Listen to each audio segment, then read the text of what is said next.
Olá a todos, sejam novamente bem-vindos ao nosso canal de educação, Instituto Gaudiya Vaishnava, pertencente a ISKCON.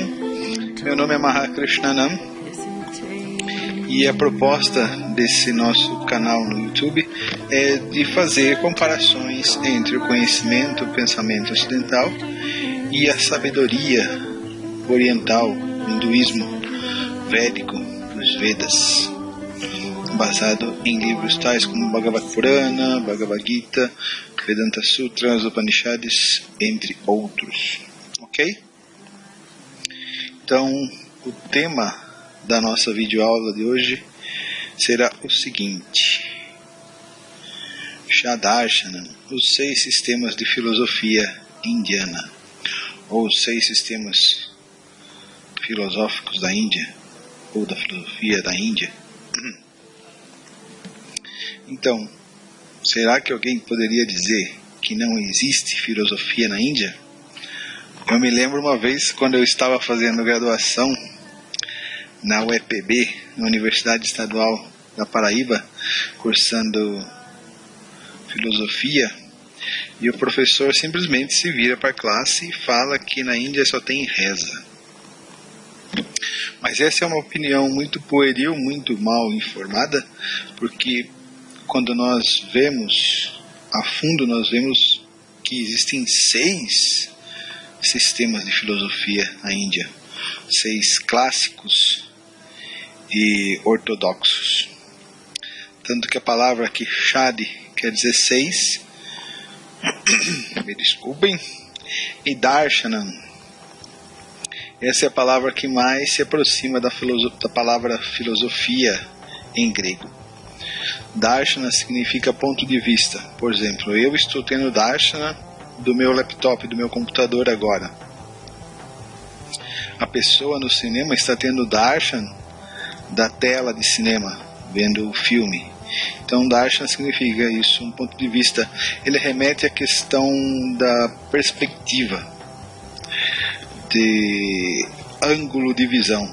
Assim como eu tenho o ângulo de visão sobre um objeto e outra pessoa tem outro ângulo, outra perspectiva de visão sobre o mesmo objeto.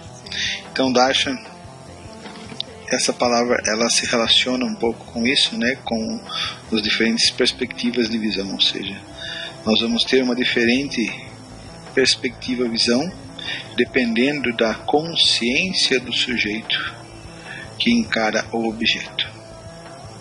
Isso é Darshan, isso é o que a gente pode entender como filosofia ou especulação filosófica na Índia.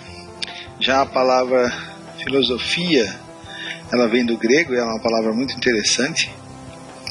Ela se divide em 2 partes. Philos quer dizer amigo, e Sofia, ou Sophos, Sophos é o sábio, Sofia seria a tradução para, ou melhor, a palavra que vai derivar sabedoria, Sofia. Então, provavelmente, um dos primeiros, se não o primeiro a utilizar essa palavra, filosofia, foi o matemático, místico, filósofo, grande, erudito, grande personalidade, que foi o Pitágoras, antes de Sócrates, de Platão e de Aristóteles. Então, uma certa vez, o elencaram, ou nomearam de sábio, Sophos, e ele respondeu que não, que ele na verdade era amigo de um sábio, que ele não era sábio, dando na verdade uma resposta muito humilde, não é tanto característica dos filósofos modernos. Mas, de qualquer forma, essa palavra filosofia sempre me lembra uma outra palavra em sânscrito. Eu sempre faço essa conexão. Não posso afirmar que realmente existe essa conexão, mas na cultura védica é muito comum, quando um rapaz nasce numa família de brahmanas, mas ele não tem as qualidades de um brahmana, ele é chamado do quê? Brahmana Bandhu. Ou alguém que nasce numa família de kshatriya e não possui as qualidades que se derivam ou que se esperam do Kshatriya, ele é chamado de Kshatriya Bandhu. Ou seja, ele é amigo de um Kshatriya, ele é amigo de um Brahmana. Ele não é um Brahmana, né? Ele é amigo de um Brahmana. Tem um sarcasmo por trás da expressão de quem chama, né? Para quem se refere a tal Kshatriya Bandhu ou Brahmana Bandhu. Da mesma forma, o Pitágoras falou: eu sou um filósofo, eu não sou um filósofo, não sou um sábio, sou amigo de um filósofo. Anyway, divagações à parte, vamos começar então a nossa vídeo de aula sobre os Sadarshans. Essa aula de hoje vai ser apenas uma introdução. Eu estou tentando fazer videoaulas mais curtas para que elas sejam menos morosas, menos maçantes. As pessoas não conseguem reter tanta atenção com mais de 25, 30 minutos na internet, em um vídeo do YouTube. Então eu estou tentando fazer mais curto. E como são 6 darshans, consequentemente, assim como foram as aulas das 4 sampradayas, nós vamos ter mais videoaulas posteriores a essa, ok? Sim, esse videoaula é produzido pelo estúpido que vos fala. Então aqui o que Prabhupada fala sobre esses Sadarshans. Além de Vyasadeva, que é o compilador dos Vedas, há outros sábios que são os autores de 6 diferentes sistemas filosóficos, a saber, Gautama, Kanada, Kapila, que não é o Kapila Deva, o filho de Devahuti e de Kardama Muni, Patanjali, Jaimini Kavi e Ashtavakra. O teísmo é explicado completamente no Vedanta Sutra, ou seja, a visão perspicaz, real do Vedanta Sutra. Nós vamos encontrar o teísmo e o personalismo dele. Enquanto que em outros sistemas de especulação filosófica, praticamente não se faz referência à causa fundamental de todas as causas. Uma pessoa só pode sentar-se no Vyasasana. Vyasasana é o assento do orador, onde aquele que vai falar, proferir conhecimento, senta-se, após estar bem versada em todos os sistemas de filosofia, de modo a poder apresentar plenamente os pontos de vista, darshan, teístas do Bhagavatam, em desafio a todos os outros sistemas. Ou seja, então, de acordo com Prabhupada, conhecer esses darshans, essas diferentes filosofias modernas, moderna eu digo porque vem de 2000 anos para cá, então para isso é modernidade na Índia. Então, o orador, o devoto, pregador, ou melhor, aquele que quer espalhar, aquele que quer propagar a consciência de Krishna, ele tem que estar familiarizado com essas filosofias e saber como que os postulados Bhagavata destroem e superam ou complementam esses diferentes pontos de vista da filosofia hindu. Então, uma das principais coisas que nós temos que saber de introdução é a metodologia epistemológica, ou seja, como é que esses conhecimentos são recebidos, ou como que se recebe o conhecimento. Então isso a gente tem que definir já de entrada para a gente saber do que a gente está falando, para saber o terreno onde a gente está pisando. Características metodológicas. Aqui o Snoop está investigando isso para a gente. O filósofo moderno no Ocidente desconfia de qualquer método distinto ao da razão. Então, especialmente depois de Sócrates, especialmente após Platão, a razão e o antropos começam a ter o foco, né, a ser o ponto central da produção do conhecimento. Porém, o pensador ocidental, com raras exceções, reconhece os limites do intelecto. O próprio Platão reconhecia os limites do intelecto, porque qual é o objeto, qual é o item que vai buscar os sentimentos, buscar a matéria-prima para a produção intelectual, para a razão poder funcionar, para a lógica poder trabalhar.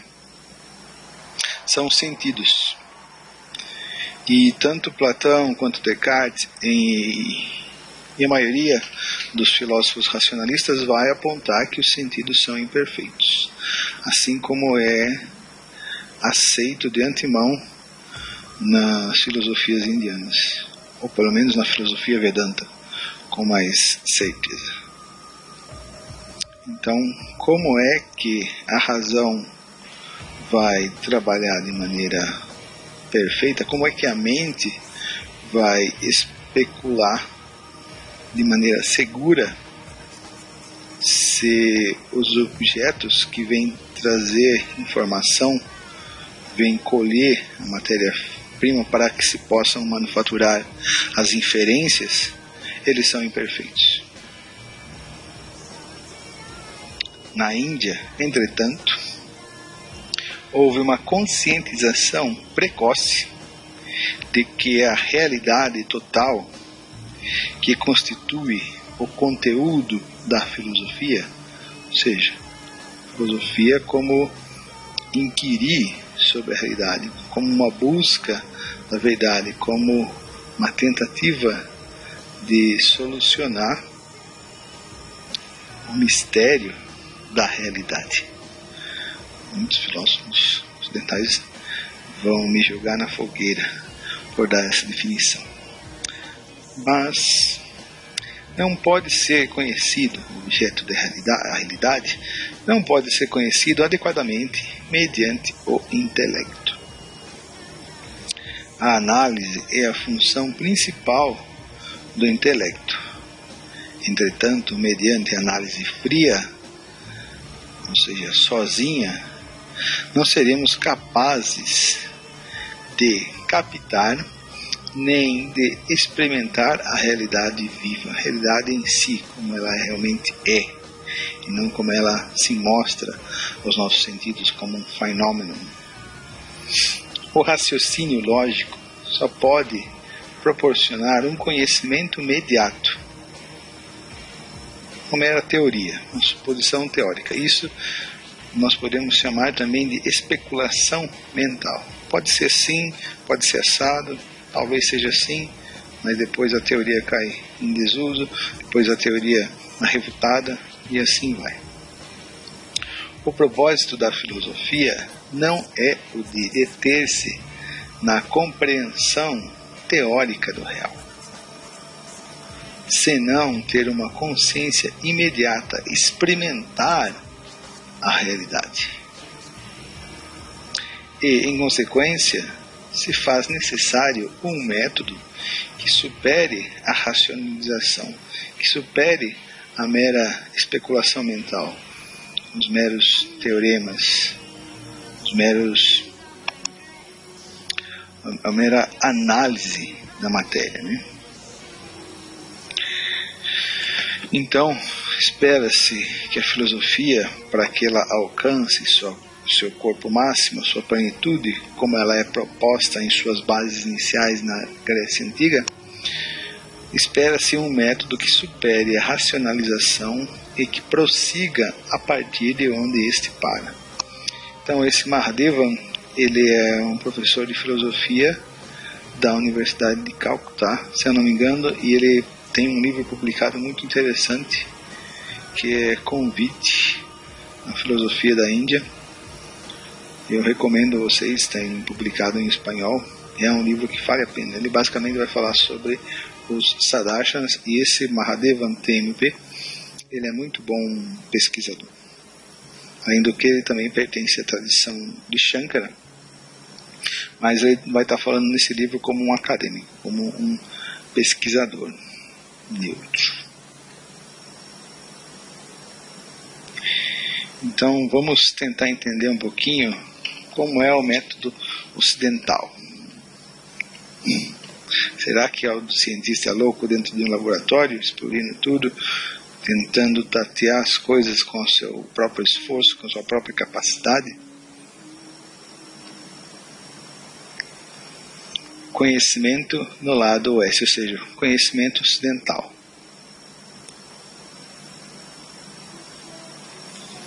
Técnica, nesse sentido, é o uso normal de um órgão do sentido, ou seja, percepção empírica, tanto quanto a operação com instrumentos complicados de cálculo. Ambos os procedimentos permitem verificações controláveis. Veja então esses dois itens, né? Uma necessidade de verificar, de controlar, de repetir a pesquisa, repetir a experiência, e essa experiência ela vai ter como órgão comprovador os sentidos. Então essa necessidade de verificar, controlar, e o que vai controlar, verificar são os nossos sentidos, que são imperfeitos. Não se deve presumir que tais verificações sejam infalíveis e exaustivas, isto é, que subsista uma técnica da verificação que, uma vez empregada em relação a um ser, a um conhecimento X, torne inútil seu emprego ulterior em relação ao mesmo conhecimento, sem que este perca algo de sua validade. A controlabilidade dos procedimentos de verificação, sejam eles grosseiros ou refinados, significa repetibilidade, ou seja, você tem que levar o experimento para o laboratório e fazer uma vez, 2 vezes, 3 vezes, 4 vezes, 5 vezes, sobre as mesmas condições, para que você possa formular uma lei. Significa repetibilidade de suas aplicações, de modo que um conhecimento permanece como tal só enquanto subsistir a possibilidade da verificação.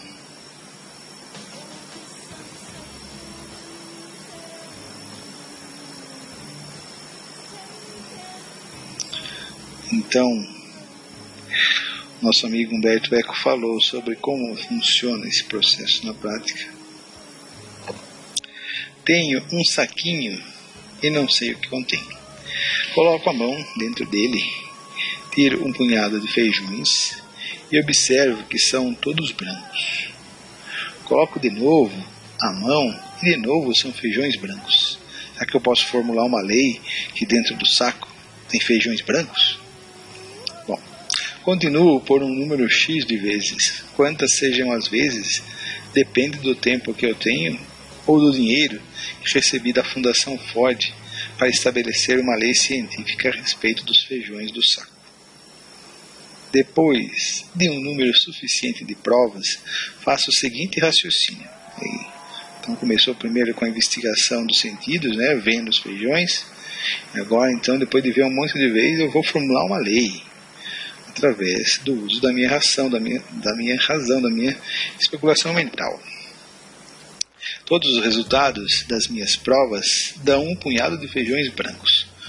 Posso fazer a razoável inferência de que todos esses resultados são casos da mesma lei, isto é, que todos os feijões do saco são brancos, de uma série de resultados. Inferindo que sejam casos de uma mesma lei, chego à formulação indutiva dessa lei provável. Como já dissemos, basta que numa última prova aconteça que um só dos feijões que tiro do saco seja preto, para que todo o meu esforço indutivo, partindo dos sentidos para formar uma lei universal, né, partindo do particular para ir para o universal, para que todo o meu esforço indutivo se dissipe do nada. Porém, o universal, vindo para particular, também tem suas falhas. Por exemplo, a gente pegar o silogismo: todo homem é mortal. Então nós observamos que todo homem é mortal. Então, se eu vejo Sócrates vivo, todo homem é mortal, Sócrates é homem, Sócrates é mortal. E depois o Sócrates realmente morreu, né? Deu certo esse silogismo partindo do universal para o particular, esse processo de dedução. Aqui foi criticado o processo de indução, mas, por exemplo, todo lugar que eu vejo fumaça, por exemplo, eu vejo a fumaça e vejo que essa fumaça se origina de onde tem fogo. Por exemplo, num cigarro aceso, quando tem fogo, sai fumaça. Numa lareira, sai fumaça. Por quê? Porque tem um fogo aceso. Então, todo lugar onde tem fumaça, essa fumaça vem do fogo, há fogo. Então, eu posso fazer a dedução de que onde há fumaça, há fogo. Então, eu estou viajando para Paraty de manhã na serra e vejo um monte de fumaça. E aí eu falo, deve estar tendo fogo na mata aí. Mas não, é só neblina. Então, tanto a dedução quanto a indução, elas, como especulação mental, como processo racional, são imperfeitas. Por quê? Porque dependem da captação dos recursos da matéria-prima dos sentidos. E os sentidos, sim, são imperfeitos. Então isso é muito bem trabalhado na epistemologia védica e também é muito bem trabalhado por Descartes e Platão. Não se confiam nos sentidos. Mas, curiosamente, a ciência, a filosofia moderna, ela basicamente se baseia nos sentidos, ela é empirista. E quando você depende dos sentidos para se conhecer os objetos, esqueça, enclausure a possibilidade de conhecer Deus com os nossos sentidos atuais contaminados. Sabedoria surge de um cultivo ou doutrina prática. Aqui ainda continua com o professor Mahadeva. Alguém que aspira à sabedoria filosófica, contemplação, como diriam os gregos, não só deve estar intelectualmente alerta, mas deve ser moralmente puro. Então isso a modernidade também vai rejeitar, especialmente a partir de Nietzsche e outros pensadores. Essa retidão moral, essa temperança, ela, como o próprio cristianismo divulga, ela vai ser rejeitada. A contemplação metafísica só é possível para quem tem cultivado qualidades como equanimidade, o autocontrole e a simplicidade. Todas as escolas filosóficas, ortodoxas ou heterodoxas, ele está falando sobre os darshans, concordam que alguém que busca a verdade metafísica deve deixar de manter ambição pelos bens efêmeros deste mundo e voltar-se para a realidade eterna em busca do amparo e a satisfação essenciais. Na verdade, amparo é querer segurança, conforto e prazer nas coisas sensíveis do mundo material. Quando um candidato se encontra preparado moral e emocionalmente, ou seja, maduro, inicia o empreendimento denominado filosofar. Então aqui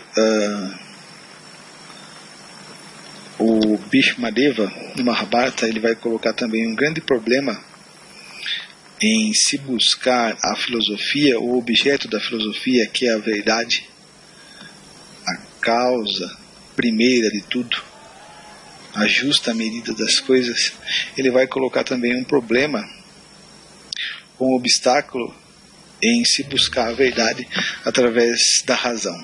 Ele vai dizer o quê? Que argumentos secos, sem experiência do objeto, são inconclusivos. Os filósofos são conhecidos por suas diferenças de opinião.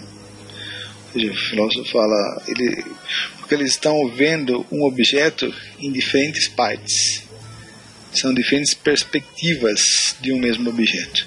Por isso eles vão ter ângulos diferentes de visão e diferentes opiniões. Não que eles estejam errados, mas eles estão vendo apenas uma parte do todo.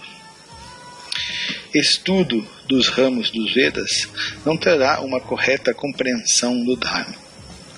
A verdade está escondida no coração das pessoas autorrealizadas.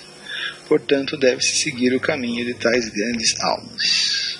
Então, aqui essa citação do Mahabharata, Vana Parva 313.117. Propositalmente, eu coloco como título desse PowerPoint o que? Antinomias no mundo das palavras. Essa palavra antinomia eu estou pegando de quem? Eu estou pegando do Immanuel Kant, em sua grande obra, A Crítica da Razão Pura.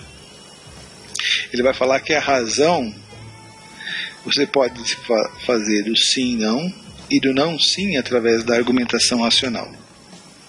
Então um bom argumentador ele vai poder provar qualquer coisa, e um bom argumentador também vai poder refutar qualquer coisa.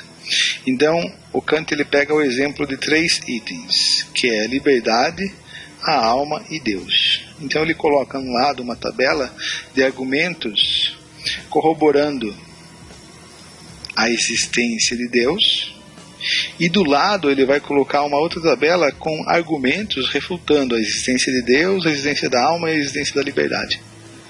E aí como é que fica? Fica que através da argumentação racional, sem experimentar esses objetos, Deus, a liberdade e a alma, você não vai poder falar dele. Através a razão, ela vai tanto negar quanto assumir. Um bom argumentador tem essa característica. E a filosofia hoje em dia basicamente é linguagem, né? Linguagem e interpretação. Hermenêutica e linguagem. Então, através da filosofia, o Kant vai demonstrar que é impossível se chegar a Deus. Então há necessidade de uma outra estratégia, de um outro método, de uma outra ferramenta para se conhecer Deus. Mas o próprio Bhishmadeva, nesse mesmo verso, ele fala a solução para esse problema. Ele fala sobre o método real para se conhecer Deus. Ele diz: a verdade está escondida no coração das pessoas autorrealizadas, as pessoas que estão experimentando Deus face a face, que estão se relacionando diretamente com Deus. São as pessoas santas, os místicos realizados. Jnanina Tattva Darshanaha. Isso é explicado por Krishna na Bhagavad Gita, no verso 34 do capítulo 4. Essas pessoas estão experimentando Deus face a face. Não estão teorizando. Não estão especulando mentalmente. Estão vendo Deus. Então elas podem entregar a Deus. Portanto, deve-se seguir o caminho de tais grandes almas. Por exemplo, qual a característica do Bhagavad Purana? Que é a ciência sobre Deus. A característica do Bhagavad Purana é que os grandes Mahajanas, os grandes devotos, estão falando sobre Deus, tais como Brahma, Sr. Shiva, Narada Muni, os 4 Kumaras, Shukadeva Goswami, Maitreya Muni, Sutta Goswami, Dharmaraj, entre outras personalidades. Então essas pessoas não estão teorizando. A teoria e a fé, elas ficam na plataforma daqueles que estão começando a vida religiosa. Porém, Deus, ele é o objeto último. Ele provém da experiência com Deus. E essas pessoas que fazem experiência com Deus podem entregar esse objeto para outras pessoas. Eu também é corroborado antes do verso do Brahma Samhita, esse verso do Bhagavatam é muito interessante. Ele também vem falar a mesma coisa que Bhishmadeva está falando nas primeiras linhas do verso acima. Ele fala o quê? Portanto, sem considerar qual desses pensadores está falando, nem sem seus cálculos, eles incluem os elementos materiais dentro de suas causas sutis anteriores, ou então dentro de seus produtos manifestos subsequentes, que Uddhava está perguntando sobre a característica dos elementos na Prakriti, quantos são. porque Uddhava estava um pouco impressionado, ou quis inferir para Krishna, por que os filósofos discordam quanto ao número de elementos na Prakriti. Então Krishna responde isso conclusivamente. Aceito suas conclusões como autorizadas dos diferentes sábios, porque sempre se pode dar uma explicação lógica, ou seja, racional, baseada na especulação mental, nas inferências, para cada uma das teorias. Ou seja, eu posso provar que um lápis é uma espada e posso provar que água é fogo através da argumentação correta, da lábia afiada. Então, por isso, filosofia não serve muito para se chegar a Deus. Então, aqui o Sr. Brahma ele vem trazer o método para se conhecer Deus. Qual é o método plausível, dentro que não é a filosofia? Ele vai explicar do Eitanchutanadyanantarupam Adyan Purana Purushana Vayovanancha Videshudulabha Atmabhakto Govinda Manipurushan Tamaham Bhajami. Eu adoro Govinda, o Senhor primordial, que é inacessível aos Vedas. Aí alguém pode perguntar, mas o Srimad Bhagavatam, Bhagavad Gita, não é Veda? Sim, eles são considerados o quinto Veda. Porém, a classe de filósofos chatinha vai dizer que Veda são apenas os 4 livros originais, que são Sama, Origya, Atharva e Yajurveda. Livros como os Aranyakas, os Upanishads, o Vedanta Sutra fazem parte desses Vedas originais. E nesses Vedas originais não fica conclusivo, não fica explícito quem é o Brahman. Se esse Brahman é impessoal, se esse Brahman é pessoal, impessoal ou localizado. Os Vedas não são conclusivos, explícitos em relação a isso. Então, já que é através dos Vedas, que funcionam através dos 3 modos da natureza material, Krishna vai falar isso no verso 45, se eu não me engano, do capítulo 2 da Bhagavad Gita. Mas, então, já que os Vedas originais são insuficientes para falar sobre Deus, então aonde eu vou buscar Deus? Aí o Sr. Brahma fala, mas que pode ser obtido pela pura devoção da alma. Ele fala, Vedeshu Durlabham, ou seja, que através dos Vedas, Vedeshu Durlabham, Durlabham, é muito duro conhecer Govinda, ou Brahman Supremo, através dos Vedas. Porém, a Durlabham é sem dificuldade nenhuma, sem dureza nenhuma, que nós conhecemos Deus através de Atma Bhakto, através da essência dos Bhaktas. Nós conhecemos Bhagavan, ou a Suprema Personalidade de Deus, no íntimo, Atma, dos devotos, Bhakto, que conhecem Deus.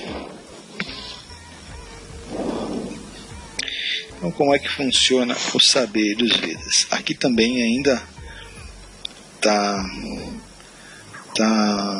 quem está falando é o Dr. Mahadeva. Pelo fato dele ser um shankarista e acadêmico, vai ter alguma rusga, vai ter algum ruído, alguma sujeira. Mas como eu já proferi os versos acima, eu acho que vai ficar bem claro, né, para quem está assistindo. Então, mesmo que tenha alguma interferência pequena, às vezes até imperceptível no texto do Mahadeva, se focalizem nos versos que foram citados acima. Então, vamos lá. Na tradição hindu se faz alusão aos Vedas como Shruti, que significa ouvido. Acredita-se que estas escrituras básicas foram ouvidas pelos videntes poetas, os rishis, do passado. Esses poetas eram o meio para transmitir à posteridade as ideias que receberam. Não foram os inventores dos Vedas. Não é especulação, não é criado pelo próprio esforço. Não foram os inventores dos Vedas mais do que Newton fora o criador da lei da gravidade. Na verdade, esses rishis recebem esse conhecimento em revelação. As verdades védicas não foram descobertas. não criadas, especuladas, foram reveladas para os poetas, não estabelecidas por eles. Assim, sustenta-se que os Vedas são impessoais, a Paurushaya. Na verdade, não quer dizer que eles são impessoais, como ele está dizendo aqui, que eles são sobre-humanos. Os Vedas estão além da capacidade humana de especular. Por isso ele é a Paurushaya. Purusha é homem e a é negação. Não é um conhecimento que vem do homem, é um conhecimento que vem diretamente da divindade. Eternos, Nitya. O termo Veda, derivado da raiz Vidi, relacionado com a antiga palavra inglesa Viti, saber, significa livro do conhecimento. Os videntes poetas do Veda falam a partir do conhecimento, a partir da familiaridade direta com a realidade das coisas, através do darshan, da visão, da experiência direta com tais objetos. Então aqui nós temos uma tabela dividindo os Vedas. Não tenho pretensão que essa tabela seja perfeita, pode ser que está faltando alguma coisa, algum texto ou outro, mas de qualquer forma ele vai dar uma ideia geral da divisão dos Vedas. Então os Vedas podem ser divididos em Shruti e Smriti. Shruti nós temos os 4 Vedas, Rig, Yajur, o Sama e Atharva Veda. Dentro dos Vedas originais nós temos os Upavedas, que é o Dhanurveda, Ayurveda, etc. Que nós temos os Samhitas, que são os mantras para se realizar os yagyas, os sacrifícios. Nós temos os Brahmanas, que são explicação dos mantras usados em tais rituais, em tais sacrifícios. Nós temos os Aranyakas, que são explicações esotéricas dos mantras, geralmente para quem já está numa outra fase da vida, que não já mais está envolvido com a vida familiar, com a vida social, para quem está começando a se desprender dessa vida. Tanto que Aranyakas significa textos da floresta, né, para quem vai para a floresta para se desprender da vida social. Nós temos os Upanishads, que tratam da metafísica nos Vedas, né, que é a porção de Gyanakanda, ou filosofia que inquire sobre o Brahman, sobre a verdade absoluta. Nós temos os Vedangas, divididos também em Kalpa, detalhes desses rituais, Shiksha, que vai ensinar métrica, pronúncia, Vyakarana, gramática sânscrita, Nirukta, etimologia, Chandas, métricas, e Jyotish, astronomia, ou melhor, astrologia também. Então no Smriti nós temos ritual sutras conectados ao Kalpa Vedanga, tantras falados por Shiva para Parvati. Nós temos os Pancharatras, que são os livros de adoração Vaishnava. Nós temos os Puranas, que se dividem em 18 principais, Mahapuranas, e 18 secundários, Itihasas. E aqui nós vamos encontrar então os nossos Shadarshans, que não são falados por Vyasadeva, mas eles tratam do conhecimento similar ao que é tratado nos Vedas. Então, dentro dos rituais Sutra, nós temos Shrauta Sutras, que explica Yagya públicos, Grihya Sutras, Yagyas domésticos dentro de casa, Dharma Sutras são os livros de lei, tais como Manu Samhita, livro de Yagyavalkya, entre outros. Dharma Sutras inclui Manu Samhita e outros. E aqui embaixo então nós vamos ter aqui o Vedanta, que é metafísica, teologia dos Upanishads. Aqui já seria o dos Darshans, né? O conhecimento Vedanta, que vai se dividir em 4 Sampradayas Vaishnavas e uma não Vaishnava, que é a de Shankaracharya, né? Isso é Vedanta, o conhecimento que explica a Bhagavad Gita, que explica especialmente as Upanishads e o Vedanta Sutra. Então lembre-se do vídeo das 4 Sampradayas, ele tem uma ligação direta com essa questão desse Darshan Vedanta. Nós temos o Mimamsa de Jaimini Kavi, que vai tratar sobre a hermenêutica, mais hermenêutica não do Vedanta, a hermenêutica dos rituais, a hermenêutica dos hinos védicos, Rig Veda, Samaveda e Ajurveda. Nós temos Nyaya, que é a lógica, que é a filosofia do conhecimento, que vai estudar a epistemologia, o conhecimento Nyaya. Nós temos o Vaisheshika, que é a teoria atomista, a filosofia existencial de Vaisheshika. Nós temos o Yoga, famoso de Patanjali, Ashtanga Yoga. E nós temos o Sankhya, do ateísta Kapila, que é a análise dos elementos materiais.